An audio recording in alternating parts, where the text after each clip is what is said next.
তো বুড়ো বাপের এমন রোগ হইছে যেই রোগের চিকিৎসা কোনো জায়গা হয় নাই, লাস্টে এক ডাক্তারের কাছে রয়েছে, ডাক্তার কইছে যে ওনার চিকিৎসা কিচ্ছু না, একমাত্র বেদানার রস।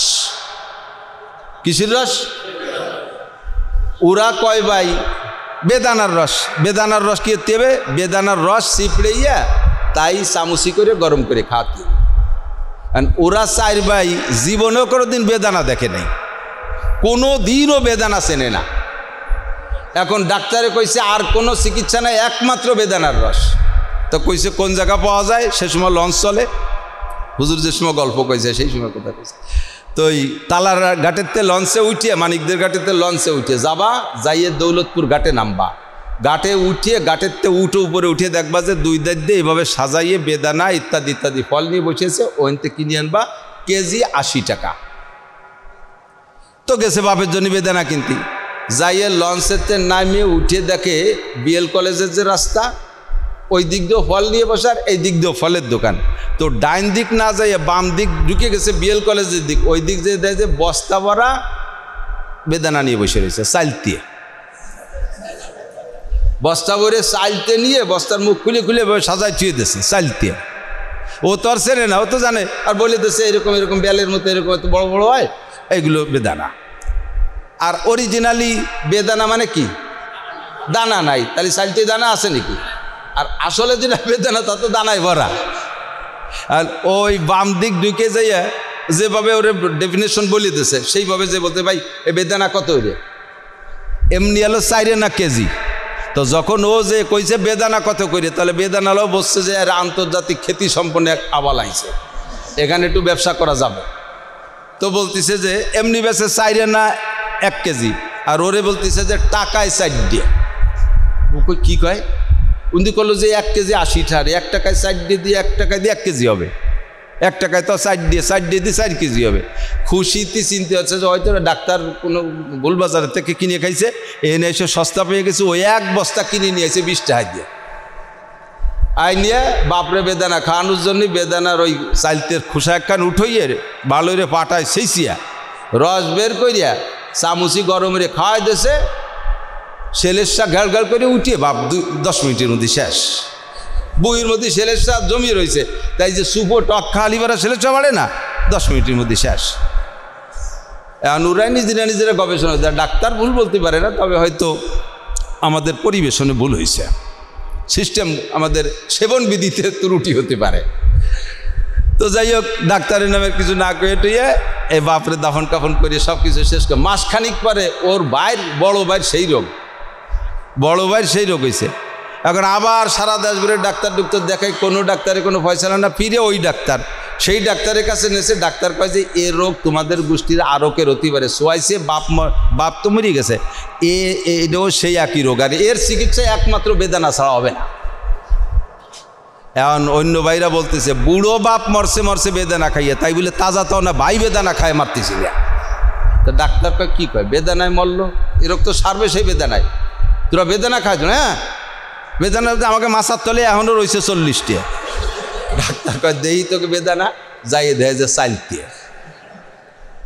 এখন যদি ডাক্তার বলে যে এটা চাইলতে, এটা বেদানা না, ওরাই বেদানায় দিয়ে গাউয়া ডাক্তারে মাথা ফাটাই ফেলবে না? বেটা গ্রামে থাকো বেদানা চেনো, আমি খুলনার বেটারা কইছে রে বেদানা, বিভাগীয় বেটারা কইছে, বিএল কলেজের শিক্ষিত লোক সেই জায়গা তারা বলছে বেদানা, আর তুমি গ্রাম্য ডাক্তার এরেকেও চাইলতে বাদ দাও, তাহলে গ্যাঞ্জাম বাইতে যাবে না? বাদশা কয়, ডাক্তার বলে এদেরকে আমার ওই অস করে লাভ নাই, এদেরকে ওই আর নাম বলবো না, এখন আমি বেদানা খাওয়াইয়ে দেখি চিকিৎসা করে হয় কিনা। ডাক্তার নিজেই যাইয়া বেদানা কিনে আইনিয়া বাড়ির থেকে রস করে সেই রস গরম করিয়ে আনিয়ে বাইরে খাওয়াই দিয়েছে, ভাই সুস্থ হয়ে গেছে। এখন ওরা বলতেছে ডাক্তার ঘটনা কি বুঝলাম না, বাপরেও বেদানা খাওয়ালাম মরিয়ে গেল, আর বাইরে বেদানা খাওয়ালেন বাঁচিয়ে গেল, ঘটনা কি? দেই আপনার বেদানাটা দেখে যে বেদানাটা দানায় ভরা, আর যেটা বেদানা তার মধ্যে দানা একটা নেই। এই যে কথা বুঝতে পারছেন? অরিজিনাল যে মিলাদ, সেই মিলাদ পড়তে এই জায়গায় বসে 1 মাস লাগবে কমপক্ষে, কিন্তু আমরা চাইল তেরে বেদানা বানাই নিছি, চাইল তেরে বেদানা বানায় খাচ্ছি, যার কারণে সেই বেদানায় আমাকে কেয়ার করে চিকিৎসা হচ্ছে না, আমরা অসুস্থই থেকে যাচ্ছি। অরিজিনাল মিলাদ যদি পড়ি, সিরাতে মোস্তফা আপনারে দেব, আপনি পড়বেন আর ওইটা বয়ান করবেন, ইনশাআল্লাহ 1 মাস পর্যন্ত মসজিদে ডেলি বয়ান করতে পারবেন। তারপরও নবী আলাইহিস সালামের জন্ম পর্যন্ত আসতে পারবেন না, এত বড় লম্বা মিলাদ। তা পড়িয়ে ফেলাই দেয় মাত্র 1 চামচ একটু গরম করিয়া 2 হ্যান্ড জিলাপির মধ্যে দিয়ে বেশি ফেলাই দিই। খেয়াল করেন, নবী আলাইহিস সালাম মিলাদ মানে জন্ম, জন্মের তারিখটা সম্পর্কে আগে বোঝেন। আগে হলো আমি মতানৈক্য বাঁধাবো, সিরাতে মোস্তফার হাওলা দিয়ে দিলাম, আপনি খুঁজে দেখবেন। শতকরা 97% ঐতিহাসিক মুয়াররিখিন, ঐতিহাসিক, তাদের একমত নবী আলাইহিস সালামের জন্ম হয়েছে 8ই রবিউল আউয়াল। 8ই রবিউল আউয়াল নবীর জন্ম। শতকরা 3% ঐতিহাসিকদের মতামত 12ই রবিউল আউয়াল জন্ম। যদি 8ই রবিউল আউয়াল জন্ম হয় আর আমি তা পালন করছি 12ই রবিউল আউয়াল, তাহলে কি ঠিক হলো? যদি পালন করি, সেটা পালন করা জায়েজ না জায়েজ পরে বাদ দিলাম, সহজে চলে আসতেছি, রাত বেশি করব না। খেয়াল করেন, এই ছোটরাও বুঝবে, খেয়াল রাখবে। যদি মতানৈক্য না করি যে না নবীর জন্ম 12ই রবিউল আউয়াল, মৃত্যুও 12ই রবিউল আউয়াল, একটু আপনাদের সাথে আর একটু বোঝার জন্য আমি বলতেছি। আপনারা হয়তো বলবেন যে হুজুর, আল্লাহ নবীর মতো এত বড় একজন মহামানবের জন্ম তারিখ নিয়েও মতানৈক্য, আপনাকে হুজুরকে সপ্তাহের মধ্যে মতানৈক্য। এক হুজুর কয় কানে উলো দিতে হবে বারবার, আর এক হুজুর কয় দিতে হবে না, এক হুজুর কয় সিনের পর সানা বানতে, আর এক হুজুর কয় নাবির পর, এত মতানৈক্য। তাই বলে নবীর জন্মের মধ্যেও মতানৈক্য? হ্যাঁ, মতানৈক্য হতেই পারে। আমরা এত বড় শিক্ষার যুগে আইসা 70-80 বছর বয়সের মুরব্বী যারা আছেন, তারা একেবারে শিওর পিওর বলতে পারবেন আপনার জন্ম তারিখ যেটা খাতায় লেখছেন, সার্টিফিকেট লেখছেন, ওইটা কি আপনার শিওর জন্ম তারিখ? আমার মার কাছে আমি জিজ্ঞেস করছি, যখন আইডি কার্ড করতে হবে, বললাম যে মা আমার জন্ম কবে? তা মা কি কবে? মা কয় যে ওই তো যুদ্ধের আগের বছর। তারিখ তুরিখ তো তা মার মনে নাই, যুদ্ধের আগের বছর। আমাকে গোপালগঞ্জের নেতা বঙ্গবন্ধু শেখ মুজিবুর রহমান সাহেবের, উনি যখন নেতা হয়ে গেছে 15ই আগস্ট মারা গেলেন। এই মরার তারিখটা তো সব উম্মতের জানা আছে, কিন্তু উনি এত বড় নেতা হবে এটা কি জন্মের সময় ওনার আব্বা মা দাদা দাদি জানতো? আর সেই সময় কি জন্ম নিবন্ধনের আইডি কার্ডের যুগ, এত বড় শিক্ষার যুগ, ওনার জন্ম তারিখ জেনুইন কোন তারিখ এটা উনিও জানতো না। এই সার্টিফিকেটের জন্য ওটা একটা তারিখ দিয়ে নলি নিতে পারে।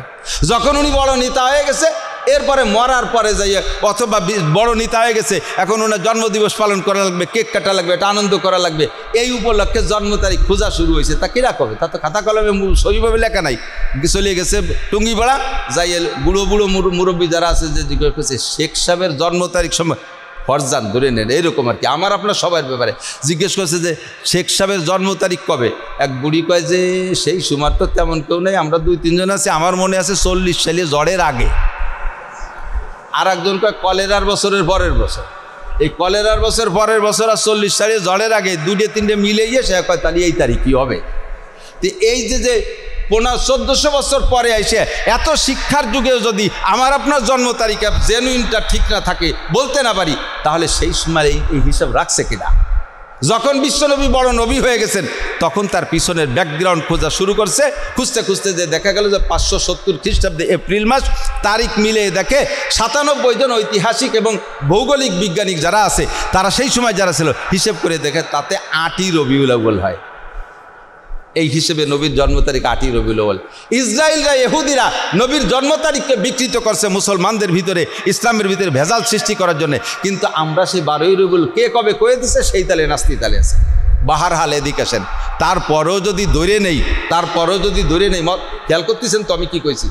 মতানৈক্য যদি বাদও দেই, একমত পোষণ করি যে হ্যাঁ নবীর জন্ম 12ই রবিউল আউয়াল, এটা ধরে নিলাম। আর মৃত্যু যে 12ই রবিউল আউয়াল, এর মধ্যে এটা কি ধরে নিয়ে লাগে?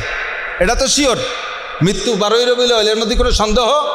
রবিউল আউয়াল মাস ঠিক আছে, সোমবার ঠিক আছে, শবে সাদেকের সময় জন্ম মৃত্যু এটাও ঠিক আছে, তারিখ বার সোমবার তাও ঠিক আছে, কিন্তু তারিখ নিয়ে গ্যাঞ্জাম। ওই গ্যাঞ্জাম বাদ দিয়ে ধরে নিলাম 12ই রবিউল আউয়াল জন্ম, 12ই রবিউল আউয়াল মৃত্যু। ঠিক আছে, এবার আসেন, খুব খেয়াল করেন, আমাদের যুবকরা বেশি খেয়াল করো, এদিক খেয়াল করেন। একটা ছেলে, একটা বড় লোকের, একটা ধনী মানুষের ছেলে আজ থেকে 30 বছর আগে জন্ম নিয়েছে। ছেলেটা খুবই হ্যান্ডসাম, ভালো হোক আর মন্দ হোক, বাপের কাছে সবই হ্যান্ডসাম, তো তারপরে অরিজিনালি হ্যান্ডসাম। তো এই ছেলেটা ধনী মানুষের ছেলে, 30 বছর আগে জানুয়ারি মাসের 25 তারিখে জন্ম নিয়েছে। সেই থেকে বাপ এই 30 বছর যাবৎ প্রত্যেক জানুয়ারির 25 তারিখে কেক কাটে, পারিবারিক ব্যাপারটা আনন্দ উৎসব করে, কি করে না? আছে না? এই সুন্নত আমাদের মধ্যে আছে না? এটা শয়তানি সুন্নত আমাদের মধ্যে আছে তো তবুও 30 বছর খেয়াল করেন, 30 বছর পর্যন্ত 25শে জানুয়ারি জন্মদিবস পালন করছে। এই বছর 25শে জানুয়ারি ছেলেটা ঢাকা থেকে আসার পথে ভাঙ্গায় অ্যাক্সিডেন্ট করে মারা গেছে। খেয়াল করছেন? জন্ম একই তারিখে, একই 25শে জানুয়ারি এই বছর ছেলেটা মারা গেছে। তো 30 বছর আগে তার জন্ম হয়েছিল, এই 30 বছর বা 25শে জানুয়ারি কেক কাটছে, আনন্দ করছে। এবার 25শে জানুয়ারি মারা গেল ছেলেটা।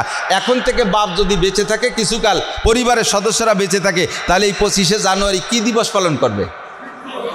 নাকি জন্মদিবস? আর কি ওই দিন কেক কাটবে?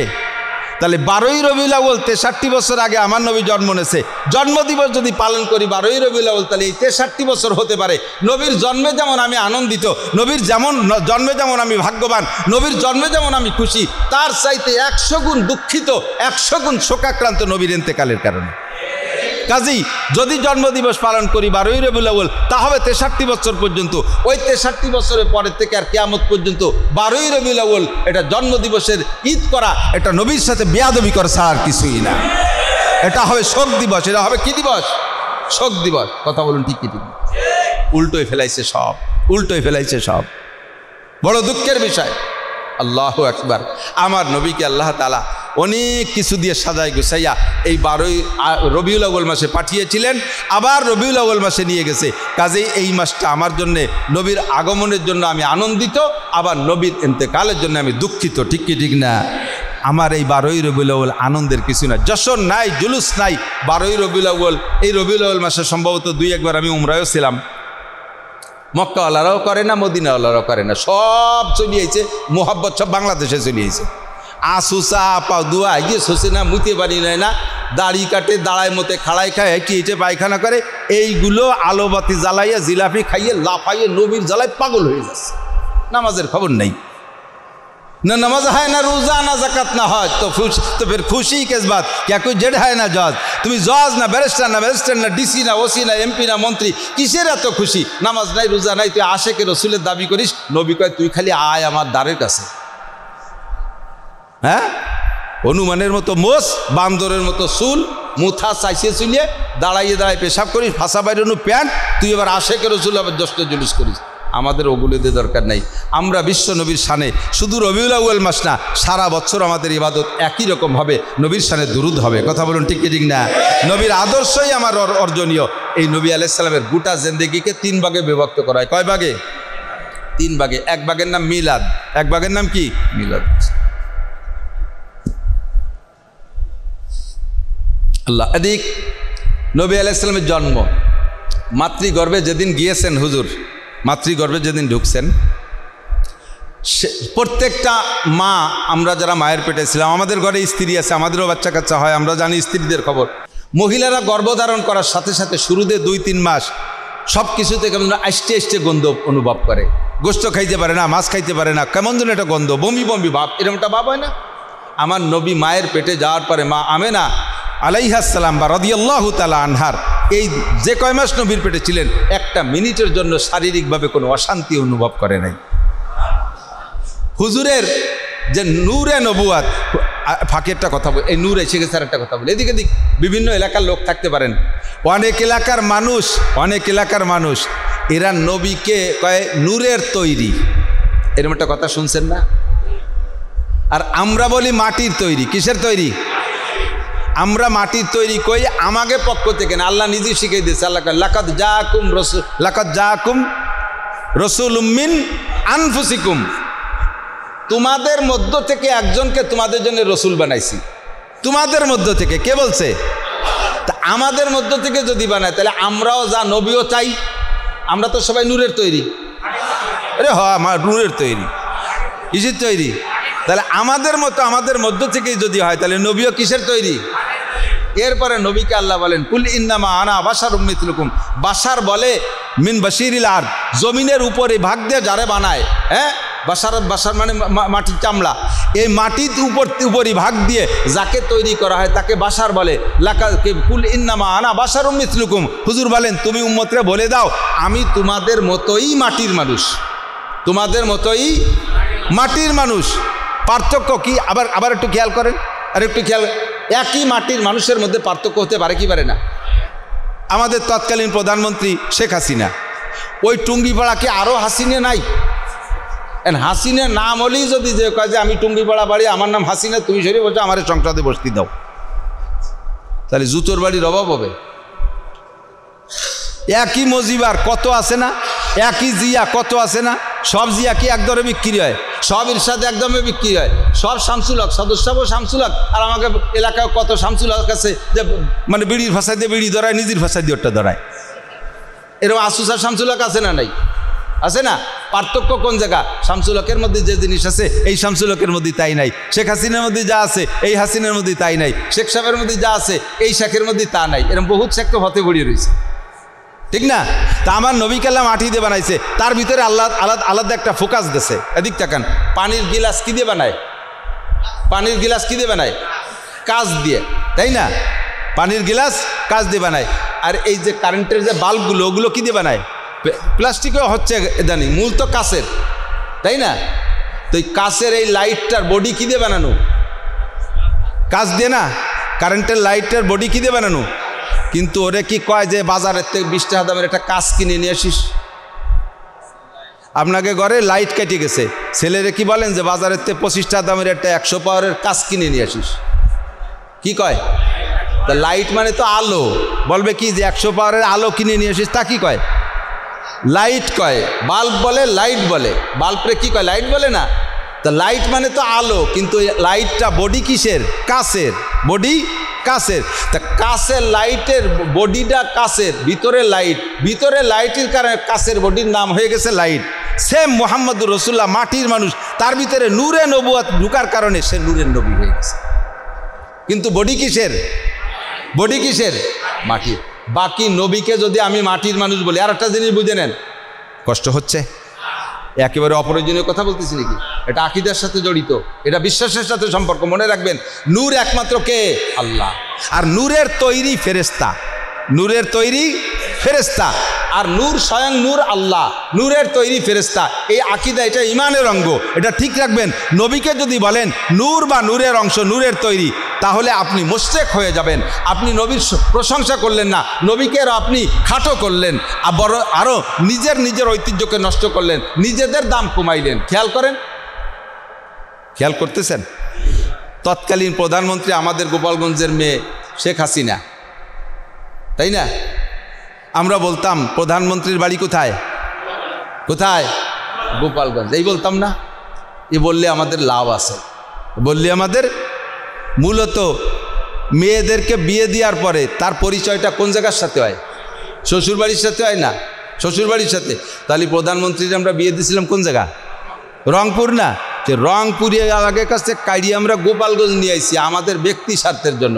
গোপালগঞ্জের মেয়ে, গোপালগঞ্জের প্রধানমন্ত্রী, এ কতি পারলে আমাকে কলার জার্তি সুবিধে হয়। দুনিয়ার দিক দিয়ে এইটা বোঝেন যে আর এক জায়গার বউ পুত্র বধূ, সেই জায়গার থেকে এই জায়গার মাইয়ে বলে সে এনতে টাইনি কই প্রধানমন্ত্রীর বাড়ি গোপালগঞ্জের। তাজা মিথ্যে কথা, শুধু ব্যক্তির স্বার্থ, দুনিয়ার স্বার্থের লোভে। তাহলে আমার নবীরে যদি নূরের নবী কও, আল্লাহ নূর আর ফেরেশতারা নূর, তাহলে নবী আমাদের থেকে অন্য জাতির থেকে হয়ে যাচ্ছে না? আমাদের থেকে বিচ্ছিন্ন, ফেরেশতাদের বংশ, তাদের দাম বাড়ি যাচ্ছে, তা আমাকে দাম যায় কোন জায়গায়?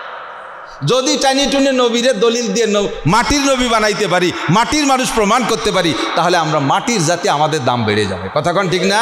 আমাদের মাটির থেকে আমাদের নবীর সৃষ্টি, কাজে আমাদের নবীও যেমন দামি, আমরা সেই নবীর উম্মত,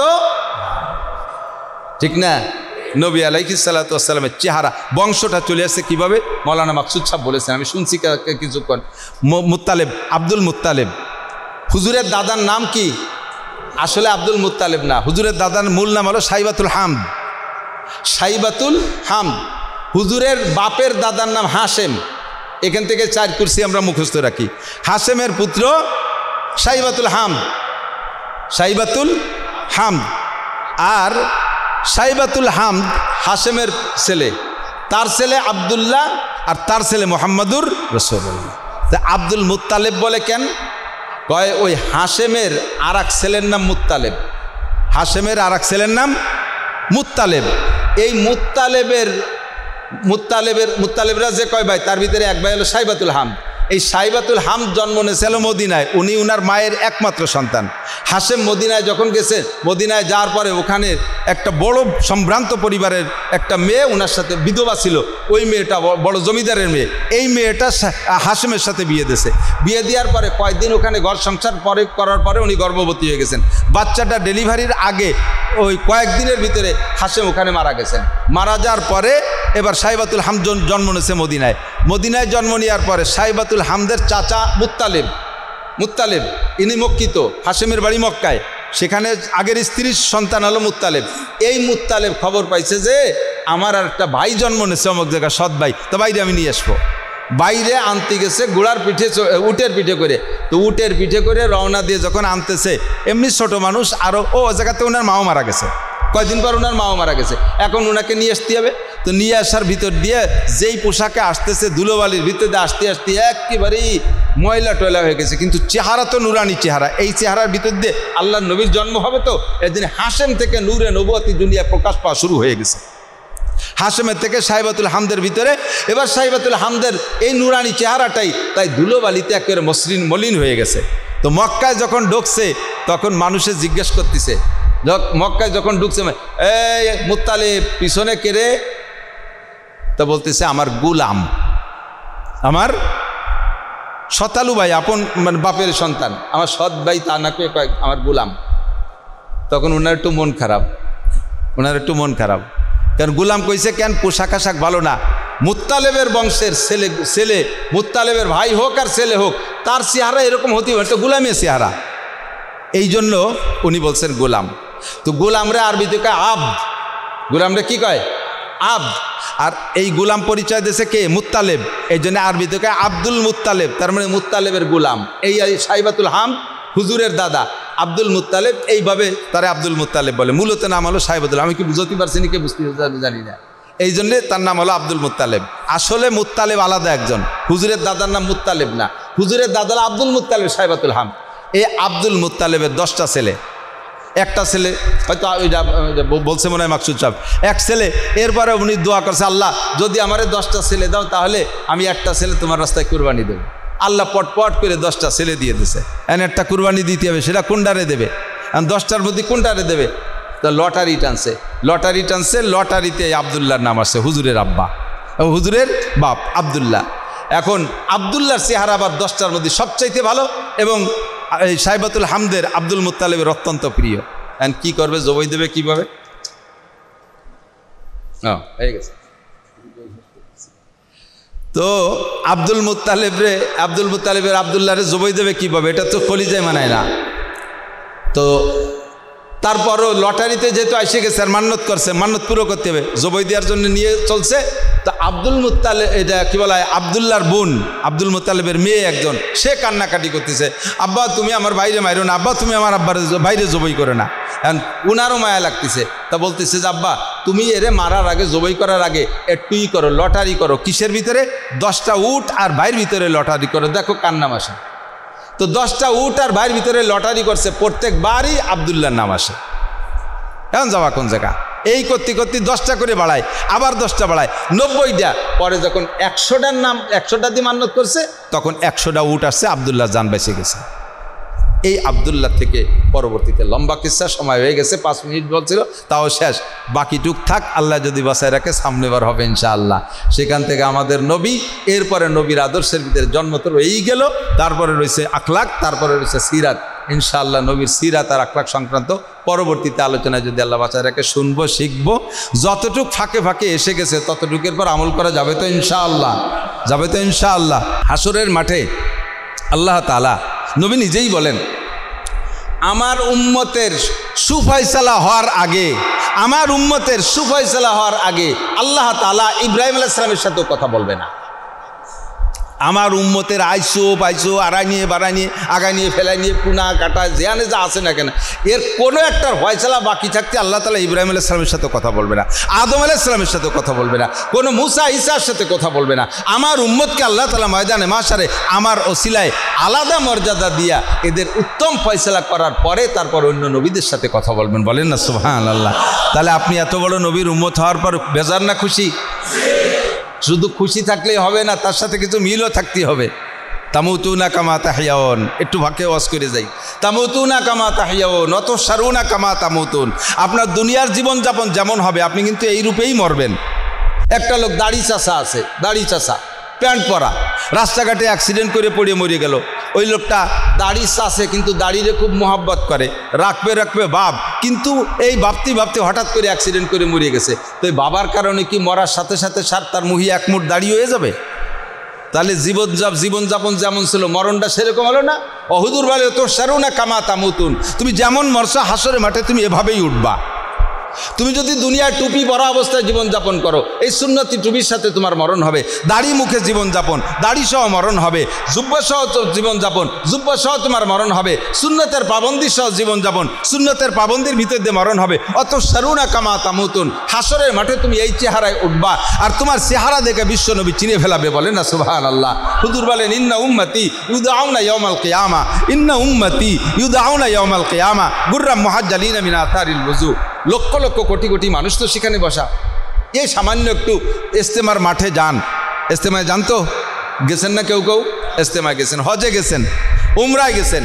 ও জায়গা যাইয়া অত মানুষের ভিতরে নিজের চিনা মানুষটারে খুঁজে বের করা কত কঠিন হয় না? কোটি কোটি মানুষ। তো হুজুর বলেন আমি কিয়ামতের মাঠে আমার উম্মতগুলোকে আমি আলাদা করে ফেলবো। সাহাবায়ে কিরাম বললেন কাইফা আরাফতা তারিফু ইয়া রাসূলুল্লাহ উম্মতাক, হুজুর আপনি কিভাবে এত মানুষের মধ্যে আপনার উম্মতকে চিনবেন? হুজুর বলেন ইন্না উম্মতি ইউদাউনা ইয়াউমাল কিয়ামাতে গুররাম মুহাজ্জালিনা মিন আসারিল ওযু। একটু বলে ফেলেন সুবহানাল্লাহ। 1000 ঘোড়া এক মাঠে আছে, সব ঘোড়ার এক কালার, সব ঘোড়াগুলো লাল, কোনো তিল পরিমাণ দাগ ধাব্বা নেই। একটা ঘোড়ার ভিতরে বেশ কম বোঝা যায় না, সব একই সাইজ মাপি মেপে নিয়েছে সেনাবাহিনীর ঘোড়া, মাপি মেপে নিয়েছে পাসপোর্ট সায়েন্সি। একটা ঘোড়ার শুধু কপালে সাদা দাগ আছে, ওই ঘোড়াটা তোমার। তো 1000 একই কালারের ঘোড়ার ভিতরে তোমার ঘোড়াটা চিনতে কি তোমার সমস্যা হবে? কপালে দাগ, সাদা দাগ দেখে, চিতা দেখে চিনে নিতে পারবে না? হুজুর বলেন আমার উম্মত হবে চিতা উম্মত। ময়দানে মাশারে আমার উম্মতের এরকম কিছু চিতা হবে। কোন কোন জায়গা? মুহাজ্জালিনা মিন আসারিল ওযু, ওযুর অঙ্গগুলো দিয়ে নূর চমকাইতে থাকবে। অন্য কোন নবীর উম্মতের এই নূর চমকাবে না। আমার উম্মতের ওযুর অঙ্গ দিয়ে নূর চমকাবে, সিজদার অঙ্গ দিয়ে নূর চমকাবে। কপালের সিজদা দিচ্ছে এখান দিয়ে, মাথা মোছে করছে মাথা দিয়ে নূর, হাতের কেনু পর্যন্ত নূর, টাকনুর নিচের টুকে নূর, হাঁটু লাগাইছে সিজদার ভিতরে এখান থেকে নূর। এই নূরানি চেহারা দেখে দেখে আমি আমার সব উম্মতকে বাছাই করে জান্নাতে ঢুকই দেব। এরপরে আল্লাহ পাক বলবেন হইছে, তোমার হইছে? এখন অন্য লোকের নিয়ে টিম বসতে হবে আমার, তোমার কি হয়েছে? এখন জি আল্লাহ হয়েছে তো, তারপরে একটু অপশন থাক, পরে যদি দুনিয়া টাতে বাঁধিয়ে যায় সেটা সেই সময় বলবো। আল্লাহ কে ঠিক আছে, তোমার জন্য এ দরজা থাকবে অনাদি অনন্তকাল। কন্যা সুবহানাল্লাহ। আমি এমন নবীর উম্মত হতে পেরে বলি আলহামদুলিল্লাহ। লাকাদ জাকুম, দুরি একটা ভুল ভেঙে নিতে হবে। রাজি আছেন তো ইনশাআল্লাহ? দুরি একটা ভুল ভেঙে নিতে হবে। আমি আজকে দেখে আসছি, আমি নিয়ে আসছি সাথে করিয়া, আমি কিতাবটার সাথে আনি নাই। সিরাতে মুস্তাফা, ইসলামিক ফাউন্ডেশনে তার অনুবাদ করছে সিরাতে মুস্তাফা, ইদ্রিস কান্দলবী রহমতুল্লাহ লেখা। আপনি খুলবেন, বের করবেন প্রথম খণ্ড, 3 খণ্ড বিশিষ্ট। এর প্রথম খণ্ডের ভিতরে নবী আলাইহিস সালাতু ওয়াস সালাম মিলাদ, জন্ম সংক্রান্ত এমন লম্বা কিচ্ছা বয়ান করছে যা শুধু হুজুরের জন্ম পর্যন্ত যদি আমি নিয়মতান্ত্রিকভাবে বলি আপনাদেরকে এইভাবে বসবেন, আমি 1 মাস পড়াইতে পারবো ইনশাআল্লাহ। হুজুরের মিলাদ পড়াতে পারলো, শুধু জন্ম পর্যন্ত যে মিলাদ মানে হলো জন্ম কিচ্ছা, এই মিলাদ পড়াতে লাগবে আমার 1 মাস, অথচ আমাকে মিলাদ পড়াতে লাগবে 7-8 মিনিট। আছেন এরকম মিলাদ আছে না? আসেন নতুন ঘর দিছি মিলাদ পড়াবো। সে মিলাদ কি মিলাদ? আস্তাগফিরুল্লাহ। আমার উস্তাদ ছিলেন মৌলানা আকিল আলী সাহেব রহমতুল্লাহ। হুজুরের ছেলেরে দেখলাম ওই যে এটা শাহজাহান ভাই। তো হুজুর বলতেন মিয়া মিলাদ কি? মিলাদ 2 প্রকার মিলাদ। এক লোকের, খেয়াল করেন হুজুর, খুব আকিল আলী তো আচানক একটা মানে ঘটনা বানাই ফেলতেন। হুজুর কায় এক লোকের একজনের 4 ভাই, তো 4 ভাইয়ের বাপ বেশি আছে।